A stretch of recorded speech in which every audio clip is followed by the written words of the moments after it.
أعوذ بالله من الشيطان الرجيم. Tolong Anda fokus ya. Kita cuma sampai maghrib sesi ini. Jadi kita cuma sampai maghrib. Setelah maghrib kita buka bersama dan kita selesai. Ya, kami tidak sampai isya karena kami akan ke Bandung. Ya, kami akan ke Bandung. Kalau antum pengen terus sampai isya silahkan, saya nggak ada. Ya. Di satu, antum sudah mengerti hakikat kemanusiaan. Tolong diingatkan ya, insya Allah nanti kita cetak ini. Judul bukunya Ma'rifatul Insan. Supaya antum bisa baca dulu. Kalau sudah bisa baca, step selanjutnya mudah. Kedua, antum mencari bagaimana sebagai manusia hidupnya enak saat di dunia, nikmat saat di alam kubur, dan bahagia saat di akhirat. Maka untuk menemukan ini semua, cara cepatnya cukup antum kemudian temukan dalam Islam. Ini paling gampang.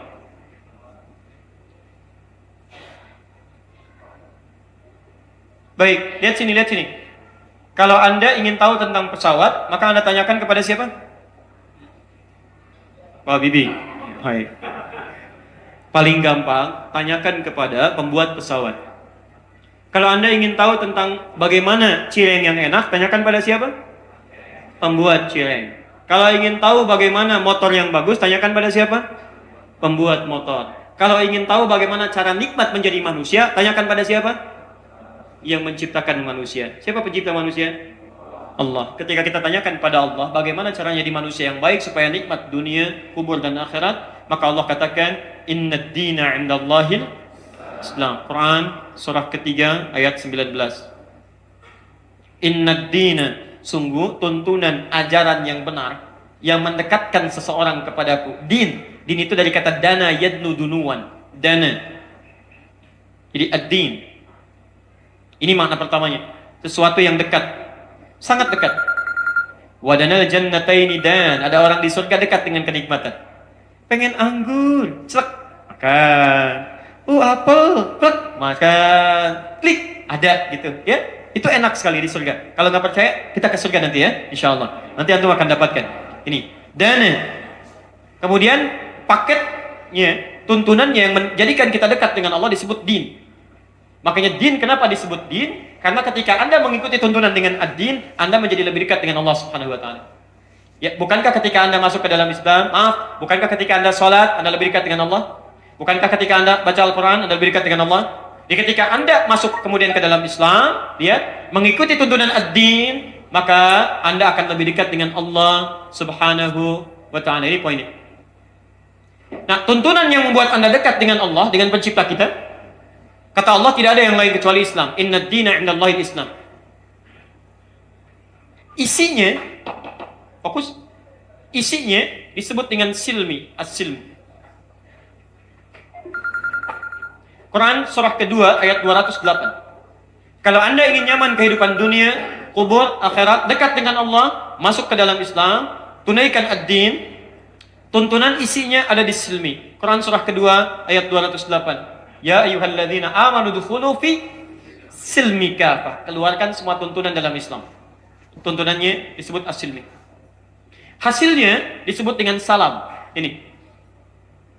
Orang yang belajar Islam mengikuti tuntunan secara total, silmi, dia akan mendapatkan salam. Ya, secara singkat karena waktu kita tinggal 5 menit, lihat, salam itu kedamaian, ketentraman, kenikmatan, keselamatan. Dunia selamat, tenang, tentram. Alam kubur selamat, tenang, tentram. Maaf, akhirat juga selamat, tenang, tentram. Lihat baik-baik. Quran surah 19 ayat ke-15. Orang yang mengikuti ini semua, wassalamun alaihi yawma wulida. Saya akan jamin, kata Allah, keselamatan, ketenangan, ketentraman saat dia hidup di dunia. Bekasi dunia bukan? Dunia, walaupun sementara orang mengatakan planetnya beda, tetap dunia. Lihat baik-baik. Swiss dunia bukan? Jerman dunia bukan? Dunia, sepanjang ada di dunia, Anda kerjakan ini, kata Allah, saya jamin hidup Anda tentram, tenang, nyaman. Jadi kemanapun Anda hidup, tenang. Kalau selama ini Anda berislam belum tenang, belum dekat dengan Allah, ada yang salah dengan keislaman Anda. Lihat baik-baik. Wa yauma wulida. Ya, salamun alaihi yauma wulida wa yauma yamutu, saat dia meninggal, wafat. Dunia tenang, Meninggal tenang. Makanya saat meninggalnya pun tenang. Ya, Quran surah 89 ayat 27. Ya ayyatuhan nafsul mutmainnah. Hei jiwa-jiwa yang tenang. Hidup tenang, mau meninggal tenang, Masya Allah. Alam kubur tenang. Wa yauma yub'atsu hayya, dan dihidupkan di akhirat dalam keadaan gembira. Masya Allah. Dunia bahagia, akhirat gembira. Dua-duanya. Gimana ditemukan? Islam. Tidak ada yang lain. Kalau Anda tidak percaya, silahkan aja cari yang lain. Tapi saya pastikan, besok kita akan kelihatan. Akan kelihatan siapa yang menangis, siapa yang merintih.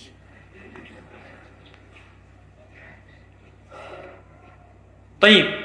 Terakhir. Di sini kita baru masuk esensinya. Memang kalau belajar agak sabar, kita agak panjang ya. Yang panjang-panjang tadi baru mukadimah sebetulnya ya. Ini inti bahasan utamanya. Baik. Sekarang saya mau belajar tentang Islam. Dari mana mulainya? Kan itu poinnya. Apalagi saya tinggal di lingkungan yang non-muslimnya banyak. Di mana saya mulainya? Maka lihat petunjuknya langsung di hadis Muslim, nomor hadis yang ke-8. Lihat paling kiri sebelah atas dari posisi saya. Hadis Muslim, nomor hadis yang ke-8. Baik, saya bacakan cepat ya. Saya bacakan cepat. Nanti mungkin kita buat sesi yang kedua ya, supaya ini nanti lebih agak tuntas, walaupun barangkali tidak langsung kita berhadapan seperti ini, mungkin bisa kajian yang terpisah. 1, lihat baik-baik. Ketika Nabi ditanya tentang esensi Islam oleh malaikat Jibril, jawaban Nabi 5. 1, antashhadu an la ilaha illallah wa anna Muhammad Rasulullah. Lihat fokus, dan teman-teman yang di Eropa, dimanapun Anda berada saat ini, saya ingin fokuskan. Jika Anda bertanya apa yang harus kami kerjakan dalam berislam ini, jangan dulu yang tinggi-tinggi. Anda harus perkuat 5 hal ini dulu yang pokok, supaya keislaman Anda kuat. 1, antashhadu an la ilaha illallah wa anna Muhammadar Rasulullah. Anda menguatkan syahadat Anda, ya, bersaksi bahwa tiada Tuhan yang layak disembah kecuali Allah, dan Muhammad adalah utusan Allah. Lihat baik-baik teman-teman, fokus ya. Sebagian orang hanya memahami berislam cukup dengan bersyahadat, mengucapkan asyhadu an la ilaha illallah wa asyhadu anna Muhammadar Rasulullah. Dia katakan selesai. Padahal Quran menurunkan tidak sampai situ. Lihat baik-baik. Ketika Anda ingin jadi Islam yang baik, Muslim yang baik, kuat dengan nilai keislaman, kata Al-Quran, jangan cukupkan syahadat hanya diucapkan di lisan, tapi turunkan dalam bentuk pengetahuan. Supaya dengan pengetahuan itu menguatkan syahadat yang telah Anda ucapkan. Lihat syahadat Anda. Asyhadu an la ilaha, saya bersaksi tiada Tuhan yang layak disembah kecuali. Pertanyaannya, kenapa Anda menyembah Allah? Apa yang membedakan Allah dengan Tuhan yang lain? Kenapa Anda memutuskan Allah sebagai Tuhan, bukan yang lainnya? Kalau cuma Anda berkata ayatnya ada, hadisnya ada, yang lain pun akan mengatakan kami punya ayat, kami punya hadis. Lalu ketika Anda disoal kenapa Tuhan adalah Allah? Apalagi di Eropa sekarang, apalagi di Amerika misalnya, di benua-benua yang lainnya, yang umumnya sekarang orang mengatakan saya tidak bertuhan. Lalu ketika Anda mengatakan saya punya Tuhan, apa argumentasi Anda untuk menjawab mereka? Nah, muncul ayat-ayat di Quran yang meminta kepada kita untuk menguatkan tauhid dulu sebelum mempraktekkan yang lain. Sehingga ketika ketuhanan dan keislaman Anda disoal oleh orang lain, Anda bisa menjawabnya. Apalagi Anda tinggal di lingkungan yang mayoritasnya non-muslim, ya besar kemungkinan keislaman Anda akan disoal. Apa itu Islam? Siapa itu Tuhan kamu? Kenapa kamu begitu? Persis sama ketika Nabi SAW ditugaskan untuk berdakwah di kota Mekah. Apa pertama kali yang dibangun adalah menjelaskan siapa Allah Subhanahu wa Ta'ala. Bagaimana Allah disebut sebagai Tuhan? Apa yang membedakan Tuhan Allah dengan Tuhan-Tuhan yang dianggap Tuhan yang lainnya? Maka teman-teman di sini penting bagi kita menurunkan dalam suasana modern saat ini. Pertama, ilmunya disebut dengan tauhid namanya. Jika Anda ingin kuat keislamannya, Anda belajar tauhid dulu. Dan tauhid yang terbaik adalah mengenalkan Allah ke dalam kehidupan kita. Jadi begitu disoal, kita bisa jawab. Saya beri gambaran ya. Ini sudah masuk ke tempat kita sekarang. Tahun 2004, awal 2005, di Indonesia dibuka fakultas kedokteran di Universitas Islam, kerjasama dengan IDB, dan itu beasiswa. Pesertanya anak-anak yang lulus dari pesantren, ya lulus pesantren, masuk ke situ. Tahukah Anda, salah satu mata kuliahnya ada mata kuliah pluralisme agama. Saya luar biasa bingung gitu, bingung setengah hidup. Ya, jadi kok ada gitu fakultas kedokteran belajar pluralisme agama? Dan ada adik kelas kami datang mengadukan persoalan. Saya tadi baru belajar, dosennya dari tokoh agama yang lain. Dia katakan semua agama sama. Bingung anak ini, anak baru lulus SMA. Ya, anak pesantren, logikanya belum matang, ditanya semua agama sama. Ya, kalian kan nyembah batu juga kan, Ka'bah batu. Kata anak ini mengangkat tangannya, Pak, maaf ya, Ka'bah itu bukan batu, Ka'bah itu kiblat kami. Kata orang ini, sama, patung juga kiblat kami. Ini kiblat Tuhan kami bukan ini cuma kiblat menghadap kami. Anda mau jawab apa? Kalau kita tidak punya kekuatan argumentasi untuk menjawab, tidak bisa menerangkan dengan baik siapa itu Allah, bagaimana sifatnya, bagaimana memohon kepadanya, bagaimana merasakan kehadiran dalam kehidupan kita. Pertama, bagaimana Anda sholat bisa khusyuk kalau tidak kenal Allah. Kedua, bagaimana bisa menjelaskan pada orang lain kalau Allah Tuhan yang hak. Karena itu para ulama merumuskan bahasan tauhid dari pengalaman Nabi SAW mengajarkan itu selama 13 tahun di Mekah. Diturunkanlah dalam bentuk kitab yang bisa kita pelajari dalam kehidupan. Para ulama telah mengkonsep banyak tentang itu semua. Maaf, barangkali karena waktu kita tinggal 9 menit di sini untuk menuju maghrib, saya bisa cukupkan dulu dalam pembahasan ini, walaupun ini sebetulnya belum sempurna. Jadi saya berikan pesan kepada teman-teman, terkhusus yang di Eropa, jika Anda ingin mempraktekkan Islam dengan baik, maka yang pertama, belajar dulu berislam dengan baik, turunkan hal pokok, jadi jangan tinggi-tinggi kita belajar, ya sementara yang pokok-pokok belum kita pahami dengan baik. Satu, ya rumus dari Nabi-nya, pelajari bagaimana mendekatkan diri kita dengan Allah dari aspek tauhid. Tadi sudah saya tuliskan ayat-ayatnya.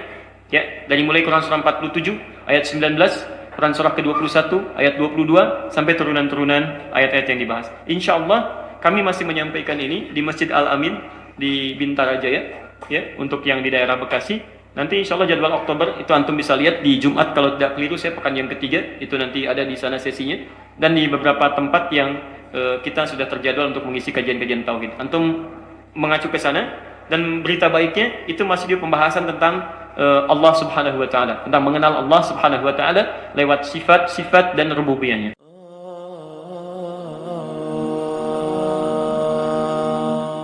Sadaqallahul azim.